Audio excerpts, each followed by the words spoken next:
Jodoh itu termasuk qadar atau takdir, Ustaz? Mohon dijawab. Terima kasih.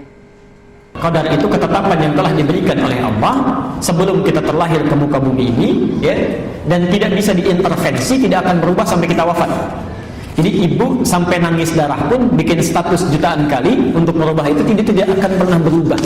Ya, di antaranya ada dua, satu rizki, kedua ajal. Sedangkan takdir adalah ketetapan Allah yang dikukuhkan atas ikhtiar makhluk. Jadi ada usaha kita dulu, ya. Usaha baru Allah tetapkan, ya.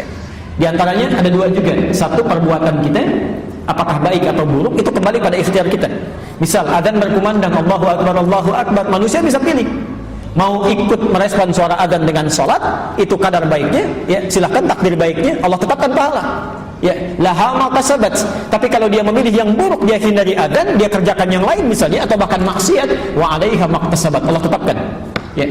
Ya, supaya manusia memilih yang baik, Allah turunkan hidayah, diberikan hidayah. Quran surah 29 ayat 69. Jodoh masuk yang mana? Jodoh masuk kepada takdir, ya, bukan qadar. Dia harus usaha dulu, usaha cari. Makanya kata Nabi, tunkahul mar'atu li arba'in.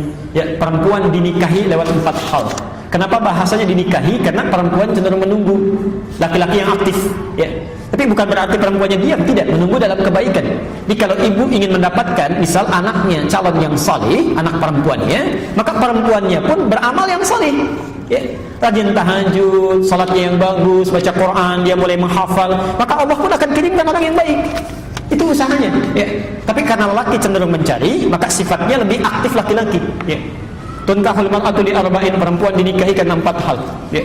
Pertama, limaliha, karena harta bendanya, ya. Kemudian karena kecantikannya, kemudian linasabiha, karena latar belakangnya, kemudian yang terakhir lidiniha, karena faktor kesolehan agamanya, ya.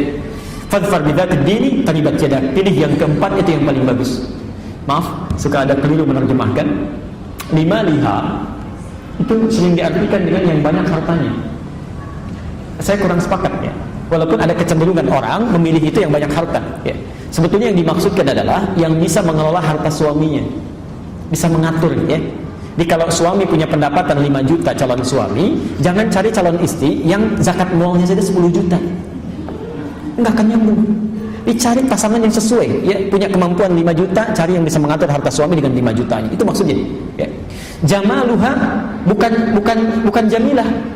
Kalau jamilah itu cantik, paras. Tapi kalau jamal itu keindahan, ya. Kadang-kadang mohon maaf, ada kecantikannya nilainya misalnya 100, ya. Tapi cerewetnya juga 1000, ya. Itu bisa jadi nggak nyambung, ya. Dia yang dimaksud jamal itu kecantikannya bisa kepada paras, bisa kecantikannya di dalam. Orang katakan inner beauty misalnya, ya. Jadi itu yang membuat ketenangan dalam rumah tangga. Saya beri contoh, misal istri Nabi Zainab dengan Khadijah, cantik mana? Sudah pernah lihat belum?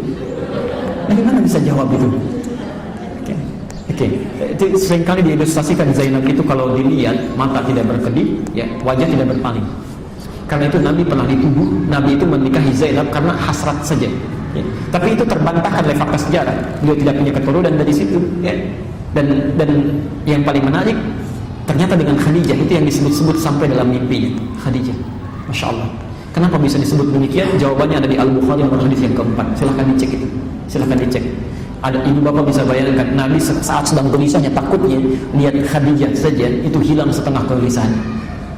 Dengar suara Khadijah bisa hilang seluruh kegelisahan, ya. Nanti lain waktu kita bahas apa yang dilakukan Khadijah, itu yang dipelajari.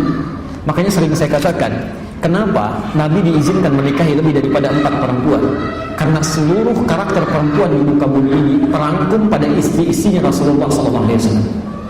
Silakan ibu pelajari, ibu akan temukan ternyata ibu mirip siapa, nanti bisa kelihatan di situ, ya. Jadi saya kira ke situ, ya, jodoh itu bagian dari takdir, bukan qadar.